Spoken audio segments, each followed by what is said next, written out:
જય માતાજી મિત્રો, કેમ આનંદમાં? મિત્રો, જો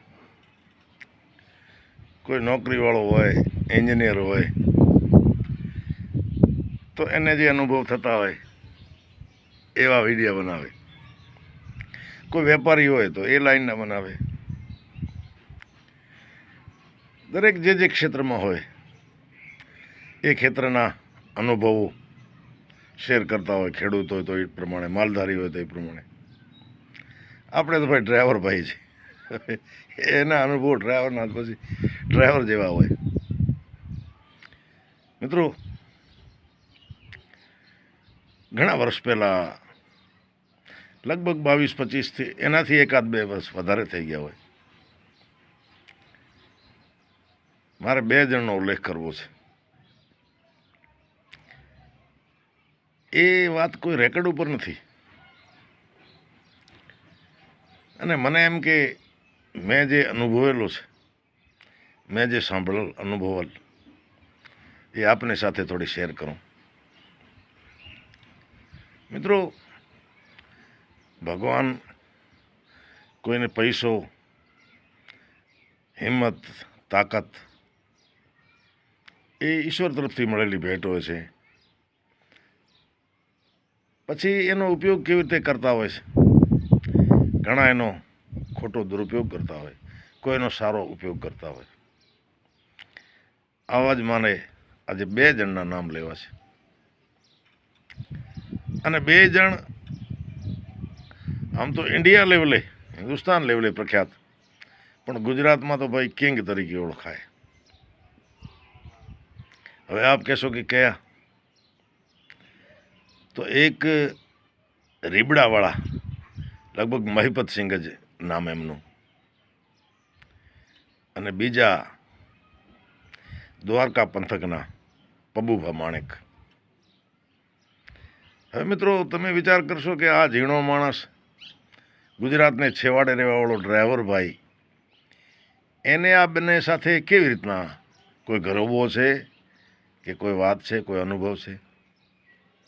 તો મિત્રો, આ બંનેની મોટાઈની મારે વાત કરવી છે, અને મારો વિડીયો અંત સુધી જોજો. મેં કોઈ વિડીયોમાં અપીલ નથી કરી, આમાં કહું છું, જોજો અને બીજાને જોવરાવજો.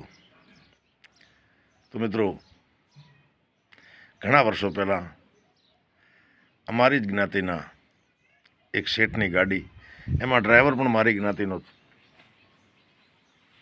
અને ગોંડલની આજુબાજુ એ રીબડાવાળાનો એક કોન્ટ્રાક્ટ, 4 રસ્તા ભેગા થાય, એની વચ્ચે એક ચબૂતરા ટાઈપ બહુ મોટો મકાન બનાવે. એ મકાનને સેન્ટરિંગ, ટેકા આપેલા, અને છત ભરાણી. સાંજે છત ભરાઈ રહી, અને એ જ રાતના મારા જ એક મિત્ર, એમને ઊંઘનો ઝોકું આવી ગયું. શું થયું? અમે સુત્રાપારા બાજુથી સિમેન્ટ ભરીને આવતા હતા, અને ભાઈ એની ગાડી ટકરાણી ઊંઘમાં. એ જે છત ભરેલી હતી એમાં એ બધા ટેકા પડી ગયા, સેન્ટરિંગ પડી ગઈ, પ્લેટો પડી ગઈ, અને હજારો ટનનો વજન સિમેન્ટનો, કોન્ક્રીટનો એ નીચે પડ્યું. સદભાગ્યે જાનહાનિ તો ન થઈ, પણ નુકસાન કોન્ટ્રાક્ટરનું બહુ થયું. ખેર, ત્રીજે દિવસે એ મારા મિત્ર ડ્રાઈવર એ રીબડા ગયા, હાથ બાંધીને વાત કરી કે બાપુ, આવી રીતનું નુકસાન થઈ ગયો તમારો. હવે આમાં જરૂર સામાન્ય, એ વખતે સસ્તા એમાં પણ 5-7 લાખનો તો પાકો, અને મારાથી તો એટલા અવાજ નીકળે એમ નથી. બાપુ, હવે આપ કરો એમ કહો એમ કરું. કીધું કે જાઓ ગઢવી, ગાડી લઈને ઘરે જાઓ, હવે નુકસાન અમે ભરપાઈ કરી લઈશું. મિત્રો, એ મહિપતસિંહ રીબડાવાળા આવો કરી શકે? આટલા રૂપિયા મૂકી દેવા એ બીજાનું કામ નથી. અને બીજો અનુભવ પબુભા માણેકનો, એ મીઠાપુર, દ્વારકા, સુરજકરાડી, અને આખો પંથક ઠેઠ ખંભાળિયા સુધી. મિત્રો, એમની મને કઈ વાતો સારું લાગે ખબર છે? અમે તો ડ્રાઈવર ભાઈ એટલે ખટારા તગડતા હોઈએ. એ કોઈક લોજમાં અમે જમતા હોઈએ ને, એટલે કોઈ સાધુ સંત આવે, કોઈ ગરીબ આવે એટલે કૂપન આપે. અને લોજવાળો પાછો આનાકાની ન કરે, એ કૂપન ગલામાં નાખે અને એમને જમાડે. એટલે અમે પૂછીએ કૂપન ક્યાંથી? એ કે પબુભા માણેક તરફથી. જેટલા પણ ગરીબ ગુરબા હોય, સાધુ સંત હોય, એમને ઓફિસે જાય એટલે કૂપન આપવાના, બીજી મદદ જે કરતા હોય તે, અને સાથે કૂપન આપવાના. એ કૂપન ઠેઠ જામનગર સુધી વેલિડ, ખંભાળિયા સુધી ગમે તે લોજમાં આપો એને જમાડી દે. અને મિત્રો, આજુબાજુ ગામડામાં 15-15, 20-20 ટેન્કર પાણીના હાલતા હોય. અમે એને પૂછીએ કે ભાઈ આ તમને કોણ ભાડું આપે, કોણ ડીઝલ આપે? તો કે આ પબુભા માણેક તરફથી છે. તો મિત્રો, પબુભા માણેકની મારે એક વાત કરવી છે.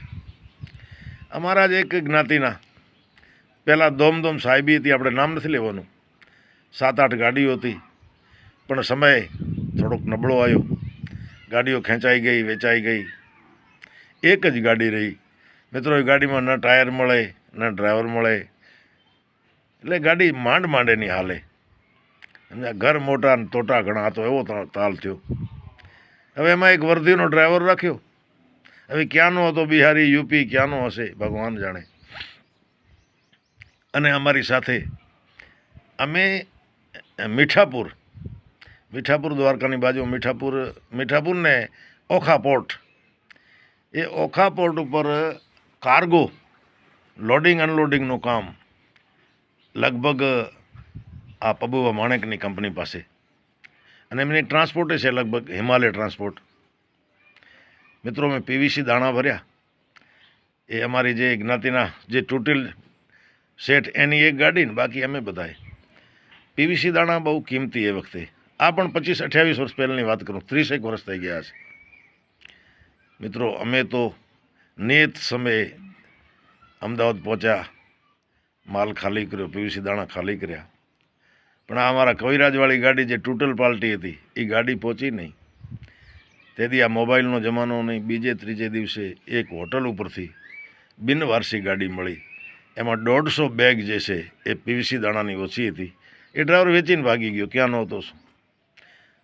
અને મિત્રો, તૂટેલ શેઠીઓ અને એ ઓખા જઈ અને મેં સાંભળ્યો, કારણ કે અમે સાથે જ હતા, અમે મીઠાપુર હતા જ્યારે એ શેઠીઓ એના ડ્રાઈવરને બધા ભેગા થઈને જ્યારે ગયા, જઈને વાત કરી પબુભા માણેકને, આવી રીતનો બન્યો છે, ગરીબ ચારણ છું અને આમ તમારો લાખોનું નુકસાન થઈ ગયું. તો કે જાઓ કવિરાજ, અમે ભોગવી લેશું, હવે તમે ભગવાનના ઘર સુધી છૂટા. પણ કીધું બાપુ, હવે મારા ગાડીમાં કોઈ ડ્રાઈવર નથી રહેતો, મારી પાસે ધંધો નથી. કાંઈ વાંધો નહીં ગઢવી, લઈ આવો ગાડી મારી પાસે, અમારા ગેરેજમાં ઊભી રાખો, ઉપર પાણીનું ટેન્કર ચડાવી દે, મારા બોરથી ભરજો, અને દ્વારકાની આજુબાજુ ગમે ત્યાં ગામડા હોય, વાંઢિયા હોય, અવાડા હોય, ત્યાં ખાલી કરો, ડીઝલ અમારું, અને 1000 રૂપિયા તમને આપશું રોજના. મિત્રો, 30,000 રૂપિયા એ વખતે. આવા પબુભા માણેક અને મહિપતસિંહ રીબડા, આ બેની આ વાતો કોઈ રેકોર્ડ ઉપર નથી મિત્રો, પણ મેં અનુભવેલી. હવે જો આને કહું નહીં તો આપણે ભગવાનના ગુનેગાર બનીએ. તો મિત્રો, આવા મોટા દિલના, મોટા ગજાના, મોટા દિલના અમને વંદન સાથે મારો વિડીયો વિરામ આપું. જય માતાજી.